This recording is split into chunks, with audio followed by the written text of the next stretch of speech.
আগামী বছর মার্চে বসছে একাডেমি অ্যাওয়ার্ডসের ৯৬তম আসর। প্রতি বছরের মতো এবারও অস্কারের জন্য প্রতিদ্বন্দ্বিতা করবে বিশ্বের বহু সিনেমা। সঙ্গে থাকছেন পরিচালকরা। ৯৬তম অস্কারের জন্য বেশ কিছু সিনেমা নিয়ে এখনই কথা হচ্ছে। তারা পেতে পারে সেরা সিনেমার পুরস্কার। এর পাশাপাশি আলোচনায় আছেন পরিচালক, অভিনেতা, অভিনেত্রীরাও। সে তালিকায় থাকছেন Martin Scorsese, Christopher Nolan, Bradley Cooper, Greta Gerwig, Leonardo DiCaprio, Cillian Murphy, Emma Stone ও লিলি গ্ল্যাডস্টোনের নাম। প্রত্যেকেই তাদের এবছরের পারফরমেন্স দিয়ে দর্শককে মুগ্ধ করেছেন, সমালোচকদের প্রশংসাও পেয়েছেন। সে কারণে সহজেই ধারণা করা হচ্ছে ৯৬তম অস্কারের প্রতিদ্বন্দ্বিতা হবে শক্ত ও বহুমুখী।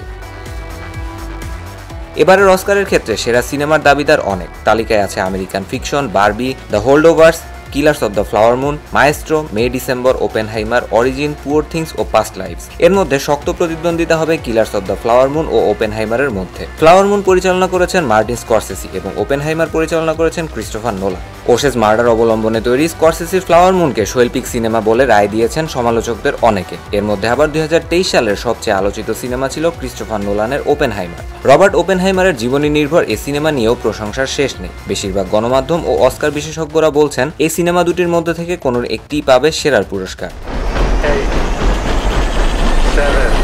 তবে এবার সেরা সিনেমা নিয়ে আরও একটা চমকের আশা দেখা যাচ্ছে। এবছর গ্রেটা গেরউইগ পরিচালিত বারবি দারুণ সাড়া ফেলেছিল। সিনেমাটি আয় করেছে $1 বিলিয়ন।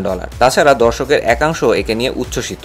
যদিও পপুলার সিনেমা অস্কারে খুব একটা পাত্তা পায় না, তবে বারবি পেয়েও যেতে পারে। এছাড়া ব্র্যাডলি কুপারের মায়েস্ট্রো নিয়েও সম্ভাবনা আছে অনেক। সেই সম্ভাবনা থেকে সেরা পরিচালকের পুরস্কার পাওয়ার দাবিদার হচ্ছেন ব্র্যাডলি কুপার। তিনি সিনেমাটিতে অভিনয়ও করেছেন, সে কারণে অভিনেতা হিসেবেও তাকে এগিয়ে রাখা হচ্ছে। তবে ৯৬তম অস্কারে পরিচালকের ক্ষেত্রে প্রতিযোগিতা হবে মূলত মার্টিন স্করসেসি ও ক্রিস্টোফার নোলানের মধ্যে। অনেকের ধারণা দুজনের একজনের সিনেমাকে সেরা ও অন্যজনকে সেরা পরিচালকের পুরস্কার দিয়ে ভারসাম্য বজায় রাখতে চেষ্টা করবে অস্কার কমিটি। তবে সেরা পরিচালক যে এই দুজনের একজন হচ্ছে তা অনেকটা নিশ্চিত। এবার আসা যাক সেরা অভিনেতা বিভাগে। এখানেও আছে বড় বড় সব নাম এবং সবাই সম্ভাবনাময়। তবে মূল প্রতিযোগিতা হবে তিনজনের মধ্যে, লিওনার্দো ডিক্যাপ্রিও, ব্র্যাডলি কুপার ও কিলিয়ান মার্ফি। লিও অভিনয় করেছেন স্করসেসির কিলার্স অফ দ্য ফ্লাওয়ার মুনে, মার্ফি অভিনয় করেছেন ওপেনহাইমারে এবং ব্র্যাডলি কুপার মায়েস্ট্রোতে। অস্কার বিশ্লেষকদের ধারণা হচ্ছে এই পুরস্কারটি কুপারই জিতে নেবেন, কেননা মায়েস্ট্রোর সঙ্গীতকার লেনার্ড বার্নস্টাইনের চরিত্রটি চমৎকারভাবে ফুটিয়েছেন তিনি।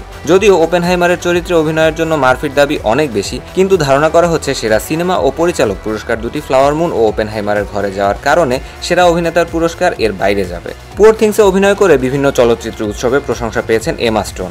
এ কারণে অস্কারের সেরা অভিনেত্রী হিসেবে তিনি এগিয়ে থাকছেন। এছাড়া ক্যারি মুলিগানকে মায়েস্ট্রোতে অভিনয় করার কারণে রাখা হচ্ছে হিসেবে। থাকছেন স্যান্ড্রা হুলার ও এলিস টেইলর। তবে কাঁটা বারবার ঘুরে যাচ্ছে লিলি গ্ল্যাডস্টোনের দিকে। তিনি অভিনয় করেছেন killers of the Flower moon সিনেমায়। সেরা অভিনেতার পুরস্কার এ সিনেমা থেকে না হলেও সেরা অভিনেত্রী হবে বলেই সবার ধারণা।